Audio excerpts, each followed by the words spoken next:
Hi, I'm Tom Spiegel with the Spiegel Law Firm, where we help people who've been wrongfully fired or afraid that they might be. Today, I want to talk to you about the legality of President Biden's new vaccine mandates. As you may have heard, the administration is imposing broad new vaccine mandates, not only against all federal workers, but also contractors who work with the federal government. And this is another big aspect of it. Private employers that have 100 or more employees are going to be required to vaccinate their employees. So obviously, this is going to engender legal challenges, and I want to talk about the administration's authority to do that. In the federal context, they have broad latitude to do that, right? The federal government is an employer for those federal employees, and like all employers, it has broad authority to issue vaccine mandates. So the administration's on pretty solid footing there. Independent contractors, probably one step removed, but also very close. The government can choose who it wants to do business with and can require certain mandates, like vaccines, for the contractors who want to work, avail themselves of government money. Private employers is probably the furthest out and probably the most of a reach, although I think the administration is probably on strong legal footing. It does get a little bit different when you're reaching it into solely private sector activities. And what the Biden administration is doing is they've directed the Occupational Safety Health Administration, or OSHA, which oversees workplace safety, to come up with regulations requiring these vaccines.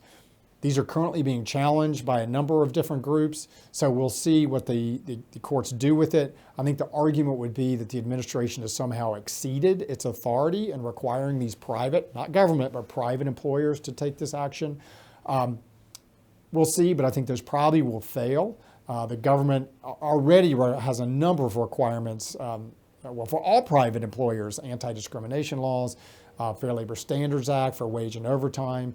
It already requires employers with 100 or more employees to submit certain information to the government. So a court is likely to find that the administration has not exceeded its authority. But we'll see. Like I said, those are being challenged. I will note that generally, when a government takes this sort of action against large employers, they rise up in unison to oppose it or to request changes, either through their Chamber of Commerce or one of their interest groups. In this instance, a lot of private employers, I think, are not going to challenge it because they like it, right? Because they want people to be vaccinated. This allows them to point to the federal government and say, hey, we're doing this because the federal government is requiring it, rather than this is a decision we have reached on our own.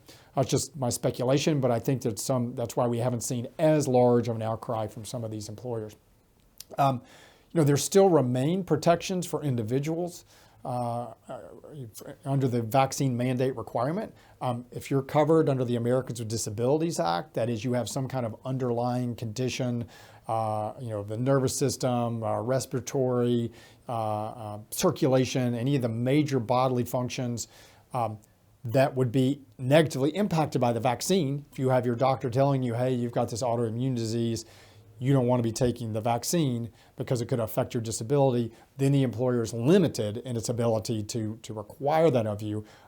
It's probably going to have to give you some kind of workplace change, either telecommuting, repeated testing rather than vaccines. But those are one area, one population that can be have a legal dispute against vaccine mandates.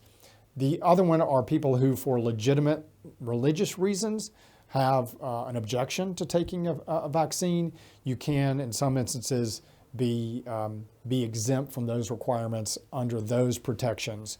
And again, the company may require some kind of accommodation. They're going to allow you to work remotely or some other workaround.